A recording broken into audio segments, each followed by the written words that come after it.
शाम का समय था तो सभी गांव वाले खेतों से घर लौट रहे थे। सभी मेरे साथ खूबसूरत लड़की को देखकर हैरान थे।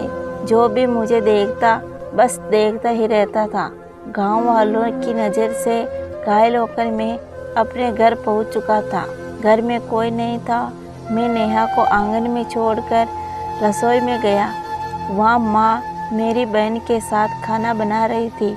वो मुझे देखकर खुश हुई, लेकिन जैसे ही मैंने अपनी माँ को सारी बात बताई वो आग बबूला हो गई और गुस्से से बहू को देखने बाहर निकली।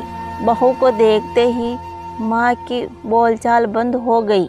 नेहा की खूबसूरती और उसके मासूम चेहरे को देखकर माँ का व्यवहार अचानक से बदल गया। उसने अब नई बहू के स्वागत की तैयारी की और गांव की परंपरा से उसका स्वागत किया।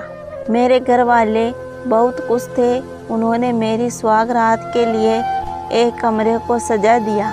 खाना खाने के बाद जैसे ही मैं कमरे में गया, वहाँ नेहा मेरे बेड पर सजकर बैठी हुई थी। उसके खूबसूरती के कारण एक पल को मैं सारी बातें भूल चुका था, लेकिन अचानक से मुझे उसकी करतूत याद आई। मैंने उससे कहा कि तुम बेड पर सो जाओ, मैं यहीं नीचे सो जाऊंगा। यह कहकर मैं अपने बिस्तर लगा कर वहीं सो गया। कुछ समय बाद नेहा मेरे पास आई। उसने कहा कि देखो जी, माना कि मैंने जिस तरह से आपसे शादी की है वो बिल्कुल गलत है, लेकिन मेरे और मेरे पापा के पास कोई दूसरा रास्ता भी नहीं था। आपको एक बात सबसे पहले बता दूं कि मैं प्रेग्नेंट नहीं हूँ। मुझे आज तक किसी ने छुआ तक नहीं। फिर मैंने कहा कि फिर तुमने इतना बड़ा झूठ क्यों बोला? नेहा ने कहा कि जिस दिन मैंने आपको कॉल करके घर पर बुलाया था, उस दिन मेरा मंगेतर वहाँ आ गया था, जिसके साथ 2 लड़के और थे।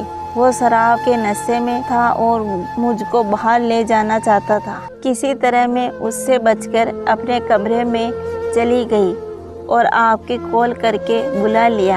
आपके आते ही वो भाग गई, जिस कारण से मेरी तबीयत खराब हो गई थी।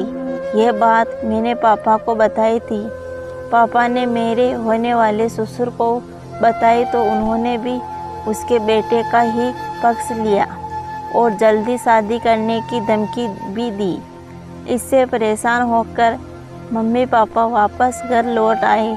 पापा को मेरी बहुत फिक्र थी, इस कारण उन्होंने ये प्लान बनाया ताकि आप मुझसे शादी करने के लिए मना ना कर सके। पापा चाहते थे कि मैं जल्दी शादी करके ऐसी जगह चली जाऊं जहां वो मुझे ढूंढ भी ना सके।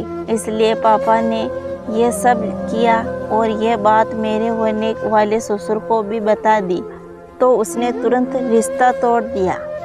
भला जिसकी होने वाली बहू शादी से पहले ही प्रेग्नेंट हो, उससे कौन शादी करना चाहेगा? लेकिन पापा को मेरे मंगेतर पर बिल्कुल भरोसा नहीं था, इसलिए उन्होंने हमारी शादी करा कर गांव भेज दिया। एक बाप बेटी की लाचारी की कहानी सुनकर मैं हैरान हो गया था। एक बाप ने कैसे अपनी बेटी की खुशी के खातिर अपनी इज्जत भी खराब कर ली थी। यह सब सुनकर मुझे विश्वास हो गया। अब अपने आप को बहुत भाग्यशाली समझ रहा था कि इतनी सुंदर लड़की मेरी पत्नी बनकर मेरे सामने बैठी थी। इतने ऐशो आराम की ज़िंदगी छोड़कर कैसे मेरे साथ खुशी खुशी मेरी पत्नी बनकर इस गरीब के साथ आ गई थी।